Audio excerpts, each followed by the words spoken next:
সেদিন স্কুল নিয়ে এসে দেখিটি কচি পাড়ার ছেনাদের সঙ্গে খেলেট। কচি মাস্টার হচ্ছে, অন্য ছেনাগুলা ছাত্র। আমি কচিকে ডেকে কইনি, ওই তোকে মাস্টার হতে হবে নিখন। কচি কইঠে, না মুই বলো হে তোমার মতো দাদুর মতো মাস্টার হব। মাথায় মুহূর্তে এখন আগুন জ্বলেঠে।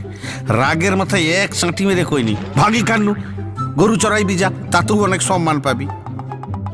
কচির মা এসে কয়ঠে, তোমার কি ছাত্র পড়ি পড়ি মাথা খারাপ হয়েছে নাকি? বাবুকে কি কওঠো? মাস্টার নহে গরু চড়াইতে? হ্যাঁ হ্যাঁ কইঠি, মাস্টারের আর কোনো সম্মান নাই। মোদের অবস্থা এখন শাঁখের করাত, এগালেও দোষ পিছালেও দোষ। বাবা যখন মাস্টারি করত তাদের কত সম্মান ছিল। সেই ঠিক মোর মনে স্বপন ছিল মুইও বড় হয়ে মাস্টার হব। জয়েন্টে